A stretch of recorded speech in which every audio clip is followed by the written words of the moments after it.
तो दूसरे को नसीहत देना आसान है लेकिन खुद अमल करना बड़ा मुश्किल है। नमस्कार, मैं हूं नीलू। मैं बात कर रही हूं अमेरिका की। और कल जिस तरह से अमेरिका ने ईरान पर हमला किया उसकी बात भी होगी। और फिर अमेरिका के हमले के जवाब में ईरान ने जबरदस्त अटैक किया है, उसकी भी बात करूंगी। और इसके अलावा ईरान की तरफ से अब किस तरह का बयान आया है वो भी बातचीत, उस पर भी बातचीत होगी कि ईरान ने अब अमेरिका के इस हरकत पर क्या जवाब दिया है। तो पहले अमेरिकी सेना ने ईरान पर हमला किया, फिर ऑपरेशन खत्म होने का ऐलान भी कर दिया और कह दिया कि देखिए हमने अपने सेल्फ डिफेंस में हमला किया और उसके बाद हमने ऑपरेशन खत्म कर दिया। लेकिन इसके बाद ईरान ने पलटवार कर दिया। आईआरजीसी का दावा है कि बहरीन और जॉर्डन में अमेरिकी ठिकानों को निशाना बनाया गया है। अब हम बात करेंगे 10 तारीख की सुबह की, जब पहले देर रात अमेरिका ने हमला किया। उसका यह कहना था कि हमारे अपाचे हेलीकॉप्टर को गिराया गया ईरान की तरफ से और हमने सेल्फ डिफेंस में ईरान पर हमला किया। लेकिन जैसे ही उसने ऑपरेशन खत्म होने की बात कही उसके बाद ईरान ने हमले शुरू कर दिए। और ईरान ने कहा है कि देखिए हमने बहरीन और जॉर्डन में अमेरिकी ठिकानों को निशाना बनाया है। जी हां, अमेरिका और ईरान की सेना एक बार फिर से बिल्कुल आमने सामने दिखाई दे रही है। किसी भी समझौते की उम्मीद अब बेहद कमजोर पड़ती दिखाई दे रही है। कल तक जो ट्रंप कह रहे थे कि 2 हफ्ते के भीतर भीतर बातचीत हो जाएगी, कोई ना कोई विकल्प तलाश लिया जाएगा इस युद्ध को खत्म करने का, और उन्होंने कह दिया था कि बातचीत बहुत अच्छे तरीके से आगे बढ़ी है। अब तो निश्चित है कि 2 हफ्ते में ये पूरी की पूरी जो युद्ध है वो समाप्त हो जाएगी, निष्कर्ष पर बातचीत के किसी पहुंच जाया जाएगा। लेकिन अब क्या हो रहा है? अब देखिए कि पहले एक अपाचे हेलीकॉप्टर गिरता है। ईरान की तरफ से कहा जाता है कि शायद ड्रोन के जरिए से गिराया गया, खास तौर पर टारगेट किया गया जब वो निगरानी के दौरान हॉर्मुज के ऊपर था और इसके बाद अमेरिका ने हमला कर दिया। तो अब बातचीत का होगा क्या? क्योंकि देखिए दोनों देशों ने फिर एक दूसरे पर हमला कर दिया है। अमेरिकी सेना ने आरोप लगाया है कि ईरान ने उसके अपाचे हेलीकॉप्टर को मार गिराया। उसने अपने सेल्फ डिफेंस का हवाला देते हुए अमेरिकी सेना ने हॉर्मुज से लगे ईरानी शहरों पर जोरदार हमले शुरू कर दिए। देखिए अमेरिकी सेना ने जब हमला खत्म करने का ऐलान किया तभी ईरान के इस्लामिक रिवोल्यूशनरी गार्ड कोर यानी आईआरजीसी ने दावा कर दिया कि उसने बहरीन में अमेरिका नेवी के 5वें बेड़े को ड्रोन से निशाना बनाया है। साथ ही उसने जॉर्डन में भी अमेरिकी बेस पर हमला किया और इस बात को उसने कहा है, अमेरिकी सेना ने दावा किया कि उसने ईरान पर सेल्फ डिफेंस में हमला किया है, कोई नया हमला नहीं है या नया युद्ध फिर से नहीं छिड़ गया है। उसने कहा कि पहले उसने हमारे हेलीकॉप्टर को मार गिराया, हमने अपने सेल्फ डिफेंस में ईरान के शहरों पर हमला कर दिया। अमेरिका सेंट्रल कमांड की बात की जाए तो उनके अनुसार अमेरिकी लड़ाकू विमान और नौसेना ने हॉर्मुज स्ट्रेट के पास ईरान के air defence system, ground control station और उसके निगरानी रडार साइटों को निशाना बनाया है।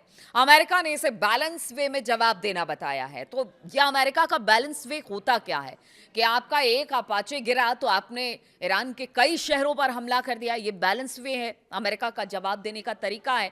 कल तक वो इजराइल को नसीहत दे रहे थे, आज खुद भी वैसा करते दिखाई दे रहे हैं। अपाचे हेलीकॉप्टर को मार गिराने के जवाब में उसने बताया कि हमने ऐसा किया। बाद में सेंटकॉम ने एक्स पर एक पोस्ट भी किया जिसमें बताया गया कि उसके हमले अब खत्म हो चुके हैं, यानी हमें जो करना था हमने कर दिया, अब हमने मतलब बस यहां पे हमारा ऑपरेशन खत्म हो गया। लेकिन क्या ईरान इसी में चुप रहने वाला था? ऐसा नहीं हुआ। ईरान ने फौरन जवाब दिया। अमेरिकी सेना के इन हमलों के बाद ईरान में गुस्सा फैल गया। कुछ ही घंटों में ईरान के इस्लामिक रिवोल्यूशनरी गार्ड कॉर्प्स यानी आईआरजीसी ने जवाबी कार्रवाई की घोषणा कर दी। आईआरजीसी ने कहा कि उसने अमेरिका के 5वें बेड़े यानी 5th फ्लीट को निशाना बनाया है जो बहरीन में स्थित है। आईआरजीसी नौसेना ने बयान दिया कि उसने रात के करीब 2:30 या 3 बजे के आसपास, अगर भारतीय समय अनुसार बात की जाए, यानी 10 तारीख को सुबह 3 बजे ड्रोन से हमला किया और अमेरिकी नौसेना ठिकानों को लक्ष्य बनाया। ईरानी मीडिया के अनुसार आईआरजीसी ने एक बयान में कहा कि युद्ध प्रेमी अमेरिका सरकार ने आज सुबह सुबह झूठे बहाने बनाकर जस्क, सिरिक, केशम में कई जगहों पर हमला किया, जिसमें अगर शिरिक की बात की जाए तो टेलीकम्युनिकेशन मास्ट को नुकसान पहुंचा है और शहर में पानी की 2 टंकियां नष्ट हो गई हैं। दुश्मन की इस खतरनाक हरकत के जवाब में आईआरजीसी ने नौसैनिक लड़ाकों ने रात करीब 2:30 बजे के आसपास, भारतीय समय अनुसार बात की जाए तो भाई सुबह सुबह तड़के 3 बजे के आसपास 5वीं नौसेना पर ड्रोन से हमला किया। साथ ही उन्होंने चेतावनी दी कि अगर हमले जारी रहे तो और भी कड़े जवाब दिए जाएंगे। ईरान ने कहा कि देखिए आपने जो किया, आपको क्या लगता है कि वो बिल्कुल हम चुप बैठ जाएंगे? ईरान ने पहले ही क्लियर कर दिया है कि हमला करोगे, हमला करेंगे, बातचीत करोगे, बातचीत करेंगे। ईरान के हमले के बाद बहरीन में सायरन बज गया। बहरीन की सरकार अपने लोगों को घर के अंदर रहने को कहने लग गई। लेकिन एक बात तो साफ हो गया कि मिडिल ईस्ट में तनाव अब लगातार बढ़ता चला जा रहा है। इस तरह दोनों देशों के बीच जवाबी हमलों की ये नई लहर पूरे क्षेत्र को और भी खतरनाक मोड़ पर लेकर जाएगी, जहां हर कदम के साथ हालात और गंभीर होते जा रहे हैं। इस हमले के बाद ईरान के विदेश मंत्री अब्बास अराक्ची का भी अब बयान सामने आ गया है। उन्होंने हॉर्मुज स्ट्रेट को लेकर और के पास जो केशम द्वीप है जहां पर अमेरिका ने हमला किया, उसकी कड़ी निंदा की और उस पर अब कड़ी प्रतिक्रिया दी है। एग्जैक्ट बयान भी बताएंगे, लेकिन हम आपको बताते हैं कि अराक्ची ने कहा कि अमेरिका के किसी भी हमले को हम बिना जवाब दिए नहीं जाने देंगे। अपने अपाचे हेलीकॉप्टर के गिरने के बाद अमेरिकी सेना ने मंगलवार को ईरान पर हमले किए। इसके बाद ईरान ने जवाबी हमलों की धमकी दी। साथ ही हॉर्मुज स्ट्रेट पर नियंत्रण की बात फिर से दोहराई है कि देखिए, यहां से हमारा नियंत्रण तो कोई नहीं हटा सकता, अमेरिका चाहे लाख कोशिश कर ले। अब्बास अराक्ची ने कहा कि बुधवार तड़के अपने बयान में उन्होंने कहा कि युद्ध के मैदान में हार के बावजूद अमेरिकी सेना हमारे संकल्प की परीक्षा ले रहा है। अमेरिकी समझ ले कि हमारी शक्तिशाली सेनाएं किसी भी हमले या धमकी का मुंह तोड़ जवाब देगी। अगर आप सुरक्षित रहना चाहते हैं तो हमारे इलाके से चले जाएं। तो एकदम स्ट्रेट धमकी दी गई है अमेरिका को। जिस तरह के अमेरिका ने कल रात हमले किए, देर रात ईरान के कई शहरों में, उससे साफ कहा गया कि ना तो हम हॉर्मुज छोड़ेंगे, और अगर आपने हमारे ऊपर हमला किया तो फिर आप भी अपनी तबाही के लिए तैयार रहे, आपके सैनिक मारे जाएंगे, सो अलग। अब्बास अराक्ची ने अमेरिका को चेतावनी देते हुए कहा कि फारस की खाड़ी का इतिहास बाहरी घुसपैठियों के बुरे अंजाम की कहानियों से भरा पड़ा है। ये उनका शब्दशः बयान मैं आपको बता रही हूं, मतलब वर्ड टू वर्ड बयान क्या है। तो उन्होंने कहा कि देखिए, खाड़ी का इतिहास बाहरी घुसपैठियों के बुरे अंजाम की कहानियों से भरा पड़ा है। हमारे इलाके के पास विदेशी सेनाओं पर हमेशा खतरा मंडराता रहा है। यह खतरा इंसानी गलतियों की वजह से है, हादसे या फिर दोनों तरफ की गोलीबारी में फंस जाने की वजह से हो सकता है। अब्बास अराक्ची का एग्जैक्ट बयान यही हम आपको बता रहे हैं कि युद्ध के मैदान में ईरान से मात खा चुका अमेरिका हमारे सब्र की और परीक्षा ना ले, हमें परखने की कोशिश ना करे। हम बताना चाहते हैं कि ईरानी फौज किसी भी हमले को बिना जवाब दिए नहीं छोड़ेगी। हमारी सेना निश्चित ही हर तरह के अटैक और धमकी का जवाब देगी जो फारस की खाड़ी का इतिहास रहा है, और उस इतिहास को हम ऐसे ही नहीं जाने देंगे। हम लगातार अपनी रक्षा में हमले करते रहेंगे, बशर्ते हमें अगर बातचीत के लिए आप बुलाते हैं तो बातचीत करिए, लेकिन अगर आप चाहेंगे कि हम पर हमला करके हम चुपचाप बैठ जाएं, ऐसा नहीं हो सकता है। इसका खामियाजा अमेरिका को भी उठाना पड़ेगा। अब देखिए, हालात इस वक्त बहुत ज्यादा टेंस हो चुके हैं।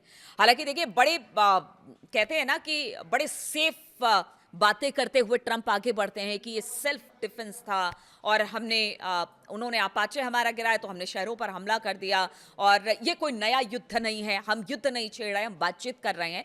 देखिए, इस बीच खबर ये भी आ रही थी, जो बातचीत चल रही थी, जिस बातचीत के अब डिरेल होने की संभावना बहुत ज्यादा बढ़ गई है। हालांकि ईरान ने हमेशा कहा है कि वो बातचीत के लिए, अगर बातचीत करते हैं तो बातचीत के लिए तैयार है, युद्ध करते हैं तो युद्ध के लिए तैयार है। बातचीत में पीछे कहा जा रहा था कि देखिए, जिस यूरेनियम इनरिचमेंट की बात हो रही थी कि अब ईरान ने कह दिया कि हम बाहर नहीं भेजेंगे, हाँ उसे डाइल्यूट जरूर कर सकते हैं। इसके अलावा जो उनके परमाणु इस वक्त जहां पर ठिकाने हैं, वहां पर ईरान का कहना था कि उस पर भी हम विचार करेंगे, या फिर अगर बाहर से कोई टीम आती है देखने के लिए, मतलब बहुत सारे ऐसे जो उनके परमाणु कार्यक्रम हैं ईरान के, उसको लेकर वो बातचीत को तैयार थे, और बहुत हद तक कुछ बातों पर सहमति बनी थी, बहुत सारी बातों पर सहमति बननी बाकी थी। लेकिन इसी बीच अब जो हमला हुआ है पहले अमेरिका की तरफ से, हालांकि अमेरिका का कहना है कि ईरान ने किया, लेकिन ईरान का कहना है कि हमने नहीं किया, किसी तरह का बयान अपाचे को लेकर उन्होंने नहीं दिया। लेकिन अमेरिका का कहना था कि उनके शाही ड्रोन के टकराने से हमारा अपाचे गिर गया, इसी वजह से हमने सेल्फ डिफेंस में ये सब कुछ किया है। तो अब स्थिति तो जरूर यहां से खराब होती नजर आ रही है। अब ट्रंप का बयान देखिए, अराक्ची का बयान तो आ गया है, ट्रंप का बयान भी आना बाकी रह गया है कि जो हमले ईरान की तरफ से किए गए हैं उसको लेकर ट्रंप क्या बयान देते हैं। क्या बातचीत अब भी वैसे ही चलती रहेगी? क्या मतलब मुझे लगता है कि 30, 32 या 37 बार ट्रंप ये कह चुके हैं कि सब बातचीत अच्छी चल रही है, युद्ध बस खत्म होने वाला है। तो जो पीछे उन्होंने बात की थी युद्ध बस 2 हफ्ते में खत्म होने वाला है, वो सिर्फ एक जुमला ही था या उससे बढ़कर कुछ और था? अब ट्रंप का इसके बाद बयान का इंतजार रहेगा हमें भी कि ट्रंप अब इस हमले के बाद ईरान के क्या कुछ कहते हैं, क्या बातचीत आगे बढ़ेगी या यहाँ से तल्खी और ज़्यादा दोनों के बीच में यानी ईरान अमेरिका के बीच में देखने को मिलेगी। इस पर लगातार हमारी नज़र बनी रहेगी। तमाम अपडेट्स के साथ मैं आपके साथ आती रहूँगी। बहुत बहुत शुक्रिया मेरे साथ इस वीडियो में शामिल होने के लिए।